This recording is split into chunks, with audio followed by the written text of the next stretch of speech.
votre grand journal du soir sur Europe 1. Mathieu Béliard. Bonsoir Sonia Mabrouk. Bonsoir Mathieu, bonsoir à tous. Votre invité est député La République En Marche de l'Essonne, candidat à l'investiture pour les municipales à Paris. Cédric Villani, qui est aussi mathématicien lauréat de la célèbre médaille Fields en 2010. Bonsoir Cédric Villani. Bonsoir Sonia Mabrouk. Ma première question s'adresse plus aux mathématiciens qu'aux politiques. Comment résoudre cette équation ? 5 candidats pour un seul fauteuil. Écoutez, Vous voyez de quoi je parle ? oui, je vois très bien de quoi vous voulez parler, et il vaut mieux en avoir 5 que 0. Et dans ces 5 candidats, il y a des profils intéressants, je veux le croire, avec des histoires diverses qui correspondent bien à la promesse de La République En Marche. Il s'agit de l'investiture La République En Marche pour les municipales à Paris. 5 candidats, un seul poste, ça ne donne pas quand même l'impression d'une grande confusion. On s'en a même parti, même si vous dites qu'il y a des histoires différentes. La démocratie, le débat d'idées, la multiplicité de profils, ça n'a jamais fait de mal à personne. Franchement, on est plus fort quand on a de la diversité. Et c'est vrai en biologie, c'est vrai en politique aussi. Et c'est bien pour ça, parce que La République En Marche accueillait des profils originaux, que je me suis lancé là-dedans. Vous avez raison, le débat est toujours et la diversité bienvenue, sauf lorsque les dés sont pipés. C'est toujours un très proche du président qui est désigné à la fin. Benjamin Qu'est-ce que Griveaux. vous en savez ? Oh, vous le savez mieux que moi, ça c'est sûr. Moi, je milite pour qu'il y ait du débat, pour qu'on prenne le temps de porter le débat devant nos concitoyens, devant les Parisiens, de les écouter et de présenter nos projets. Mais je n'affirme pas, j'ai jamais affirmé C'est qu'il y une avait question. des dépipés. Mais vous voyez, Cédric Villani, si vous demandez une consultation citoyenne, c'est bien que vous êtes inquiet du mode de désignation par une commission qui pourrait être faussée. Moi, je suis inquiet qu'on aille trop vite. Parce que si on se lance de façon précipitée dans la bataille, on n'aura pas les meilleurs arguments, on n'aura pas le temps de la meilleure analyse. Le scrutin à Paris est d'une complexité extraordinaire.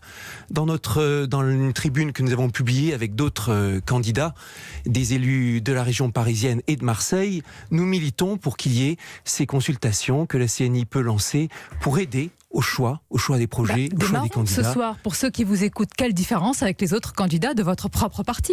Qu'est-ce qui fait de vous un meilleur candidat, C'est pas à Cédric moi de parler Villani ? des autres, mais mon ambition, celle que je voulais porter, celle que je vais porter, c'est celle d'un scientifique entré en politique pour changer les choses pour de vrai. Avec beaucoup d'écoute, beaucoup de projections vers le futur et de la rationalité. On écoute les Parisiens, on entend quoi ? Beaucoup de complaintes sur la façon dont la chaussée est organisée, ses travaux incessants, le manque d'espace vert, les logements qui sont bien sûr trop chers, Voilà pour le la diagnostic. sécurité, ça c'est le Monsieur diagnostic. le candidat, Tout ça, quelle solution, c'est quelle des points qu'il proposition ? faut aborder avec beaucoup d'ambition et de rationalité. Il nous faut de la pleine terre, il nous faut une planification des travaux, il nous faut des outils numériques qui nous permettront de vérifier la fluidité des transports. Il faut arriver à passer ce mur qui fait qu'entre l'Est et l'Ouest, il y a tellement Cédric peu de Villani, communication. vous mettez de la rationalité. Mais si je vous parle du bon sens, par exemple, concrètement à Paris, justement, quand il y a le nombre d'incivilités qui augmente au volant, des insultes, voire des agressions, qu'est-ce que vous proposez concrètement ? Il faut rendre les choses fluides. On veut une ville douce, on veut une ville qui protège. On veut une ville écologique dans tous les sens du terme. L'écologie, il faut la faire en vrai, pas juste dans la communication. Quand vous commencez votre journée dans les embouteillages ou dans les transports en commun bondés, ça vous met de mauvaise humeur.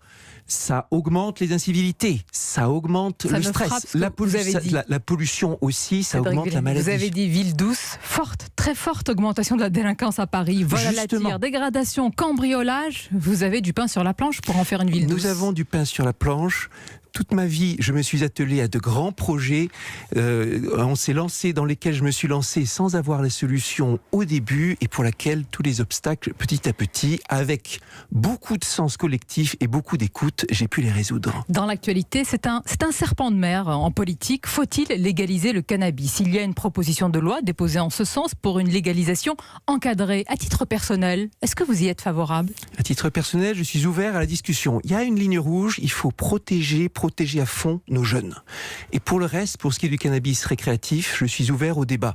Il y a une analyse qui vient de sortir donc, et des comparaisons internationales. Contrairement au gouvernement qui a fermé la porte au débat. Moi, je suis ouvert au débat. C'est intéressant, c'est une nuance intéressante. Et j'ai vu certains de mes collègues, je pense à mon collègue Jean-Michel Fauvert, qui a été patron du RAID, qui était un opposant farouche de la dépénalisation du cannabis et qui maintenant me dit la légalisation encadrée, il faut y réfléchir très sérieusement. Le débat n'a jamais fait de mal, il faut l'ouvrir et regarder aussi à l'international ce qui se passe. Il y a eu des expériences sur le cannabis menées au Guatemala, menées en Uruguay, menées dans des États américains. Il faut regarder et ne jamais arriver avec un esprit fermé. Il y a la ligne rouge, la protection absolue pour nos jeunes. Autre sujet dans l'actualité, c'est une vidéo qui a choqué, qui est indigne, dévoilée par Et elle m'a l'association. choqué moi aussi, je vois très bien de quelle vidéo vous voulez parler. Je vais simplement rappeler à nos auditeurs, dévoilée par l'association L214 autour des vaches à hublot, ces vaches dont l'estomac a été perforé pour des raisons de recherche scientifique. Précisons que cela existe depuis longtemps, ça vous a choqué, mais au-delà de l'indignation, que faire ? Le bien-être animal, c'est un grand sujet du XXIe siècle. Je suis membre à l'Assemblée nationale du groupe Bien-être animal, aux côtés de Loïc Dombreval, et je fais partie aussi du comité d'éthique de l'Ordre national des vétérinaires, aussi pour ce sujet, et dans toutes mes actions politiques, je veillerai à l'instaurer.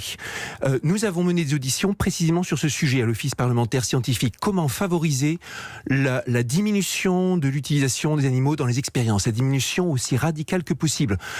Ce qui m'a choqué le plus dans ces images, c'est pas tellement les questions de savoir douleur ou pas douleur, c'est comme cette négation de la dignité de l'animal. Ces vaches avec un hublot transformé en objet, on peut pas voir ça sans s'émouvoir et sans s'indigner. De manière générale, il faudrait revenir à un élevage de bon sens qui respecte l'animal. Il ne faut pas oublier l'éleveur également. Bien sûr, l'éleveur et d'abord, le bien-être animal, c'est aussi le bien-être humain, c'est l'harmonie entre l'homme et la nature. Ensuite, il y a toutes sortes d'avancées là-dessus. Il n'y a pas longtemps, j'étais au salon de la ferme digitale, très très bel événement où on voit tout ce que la technologie apporte à l'agriculture. Parmi les nouveautés présentées, il y avait ce collier connecté qui mesure le bien-être des bovins, des vaches, des troupeaux. Ce genre de choses, ça va venir. Vous avez rappelé le bien-être animal. Et qu'est-ce que vous pensez des méthodes de cette association L214 ? Est-ce que cela participe pour vous de la prise de conscience du grand public ou est-ce que ce sont des méthodes contestables, comme le dit le ministre de l'Agriculture, Didier Guillaume, qui condamne l'intrusion dans des fermes, dans des abattoirs ? L214 utilise parfois des méthodes hors la loi dans un rôle de lanceur d'alerte. Au-delà des méthodes, leur rôle de lanceur d'alerte est important. À titre personnel, j'ai été très ému par bien des vidéos de L214 et j'ai eu l'occasion de discuter longuement avec certains des membres de L214, y compris des membres fondateurs. Et ce sont des voix que nous devons écouter. Pour conclure, Cédric Villani, tout autre sujet. Est-ce que vous seriez capable vous sauriez Vers déjà. quoi vous allez m'emmener, Sonia Mabrouk ? De calculer la masse de gaz éjectée lors du décollage de la fusée Ariane. Je sais que pour vous, ça va être une formalité, mais pour ceux qui ont passé l'épreuve de physique ce matin, c'était une autre affaire. Alors, ça tombe bien, là. J'ai passé toute ma matinée au Salon du Bourget.